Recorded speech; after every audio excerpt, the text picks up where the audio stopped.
नतीजों का सभी सियासी दल और वोटर्स को बेसब्री से इंतजार है। ये नतीजे सियासी दलों के लिए विधानसभा की राह आसान और मुश्किल बनाने वाले हो सकते हैं। इसलिए बीजेपी और कांग्रेस के बड़े नेता चुनावी नतीजों को लेकर अपने बड़े बड़े दावे कर रहे हैं।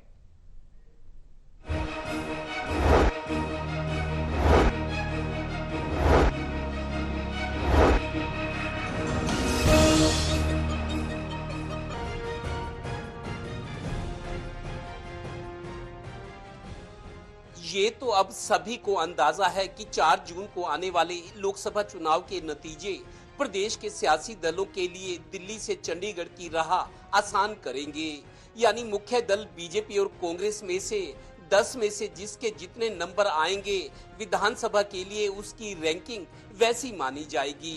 इसलिए 4 जून को आने वाले लोकसभा के परिणामों का सबसे ज्यादा इंतजार बीजेपी और कांग्रेस को है।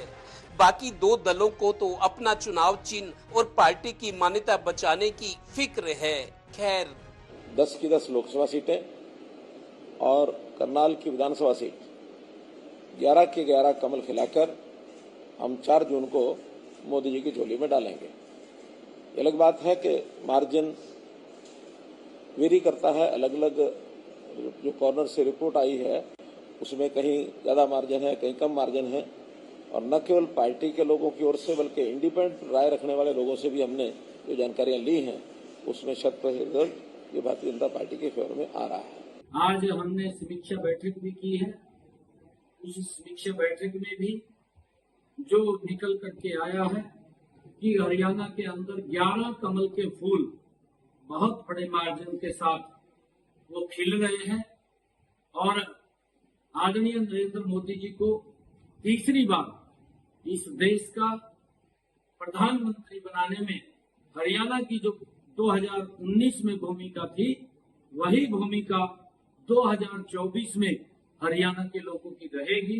वो असर तो पड़ता ही है और अल्पमत सरकार है उसका नैतिक अधिकार कोई नहीं रहा है सरकार में रहने का। इसी वास्ते हमने राज्यपाल जी को लिखा है कि अव्वल तो इनको इस्तीफा दे देना चाहिए, नहीं तो डिसमिस करके दोबारा से चुनाव करना चाहिए। गौरतलब है कि अक्टूबर में हरियाणा विधानसभा के चुनाव होने हैं। जून, जुलाई, अगस्त और आधा महीना सितंबर यानी 3.5 महीने बाद फिर आचार संहिता लग जाएगी। दोनों बड़ी पार्टियां 4 जून के बाद ही तुरंत अगले 100 दिनों में होने वाले विधानसभा चुनाव की तैयारी में लग जाएंगी। देखा जाए तो ये चुनाव ज्यादा घमासान वाले होंगे क्योंकि विधानसभा में 90 सदस्यों की संख्या होगी और चुनाव लड़ने वाले सैकड़ों में होंगे। इन चुनाव के मुद्दे भी लोगों से सीधे जुड़े होंगे। इसलिए पीएम के बाद यहाँ सीएम की लड़ाई होगी। एक पार्टी सरकार बचाने तो दूसरी सरकार बनाने की भरसक कोशिश करेगी। इसलिए अब अगले घमासान की तैयारी है और लोकसभा में नंबर गेम मायने रखेगा। Haryana bureau, total news.